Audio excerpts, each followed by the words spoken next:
ইমান গৰম টেঙা কেইটামান ছিঙি আনোগৈ বুলি ভাবিছোঁ। চাব দেই ৰ'দটো। এইয়া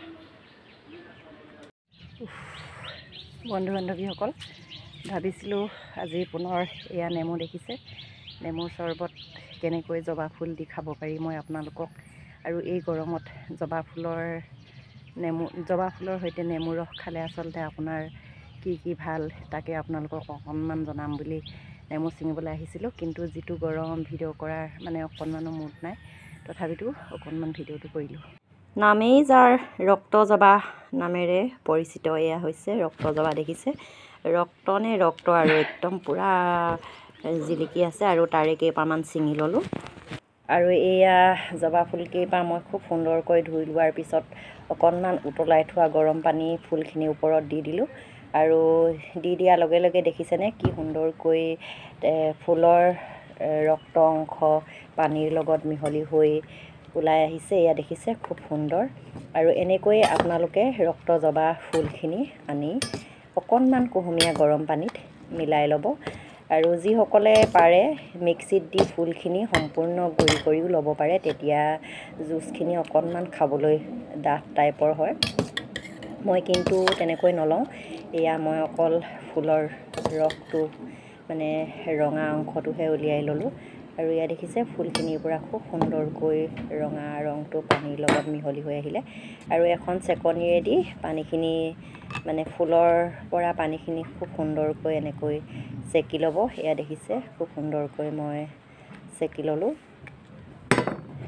আৰু এয়া যিকণ আছে খুব সুন্দৰকৈ মই উলিয়াই ল'লোঁ।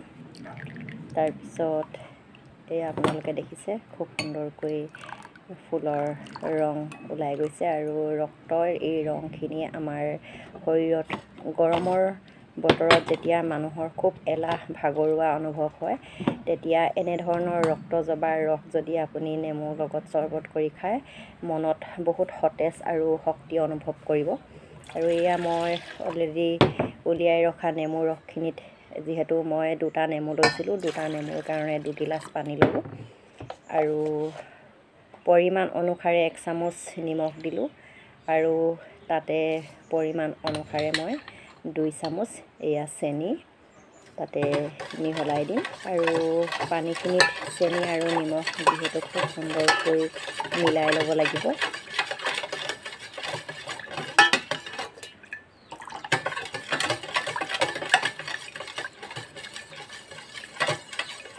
যিসকলৰ শৰীৰ খুব ভাগৰুৱা অনুভৱ অনবৰতে কৰি থাকে, তেওঁলোকেও এই ৰক্ত জবা ফুলৰ ৰস খাব পাৰে। আৰু মহিলাসকলৰ কাৰণে বিশেষকৈ যিসকলে প্ৰায় মাহেকীয়া সময়ত বা ধাতুৰ প্ৰব্লেম এনেকুৱা ধৰণৰ থাকে, সেইবিলাক মহিলাই এই ৰক্ত জবা ফুলৰ ৰস খাব পাৰে। আৰু ইয়াত দেখিছে নেমুৰ ৰসখিনিত মই ৰক্ত জবাৰ ৰংখিনি ঢালি দিয়াৰ লগে লগে এটা খুব সুন্দৰ ৰং আহি গ'ল। এয়া দেখিছে কি সুন্দৰ, দেখিলেই খাম খাম লাগিছে নহয়নে?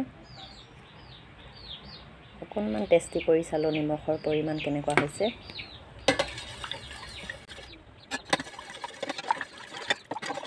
এতিয়া কথা হ'ল বন্ধু বান্ধৱীসকল, আপোনালোকে বজাৰত পোৱা যিহেতু এনেধৰণৰ নেমু চৰ্বত বা জুলীয় বহুত পাব, যিবিলাক কেমিকেল দ্বাৰা বনোৱা থাকে।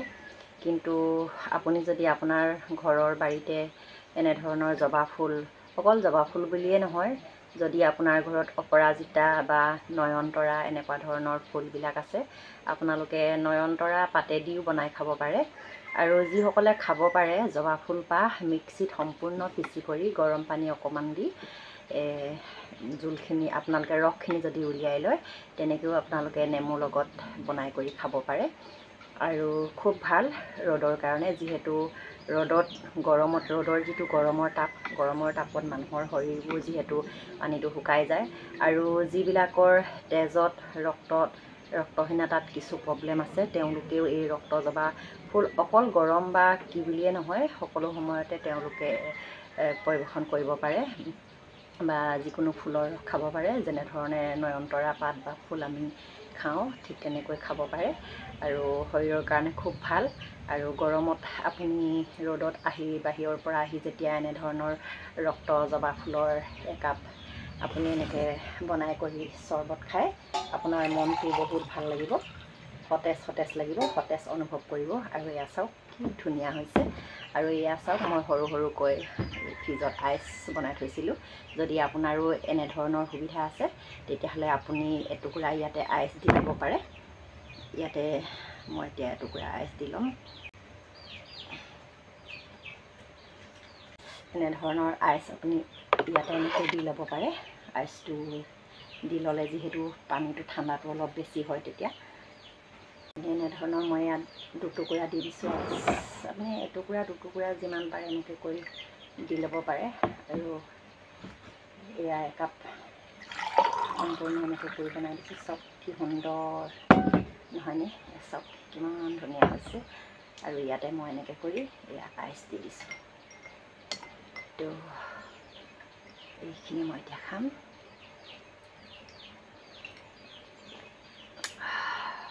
সঁচাই মই খুব মানে সুখী অনুভৱ কৰোঁ এইখিনি খোৱাৰ পিছত।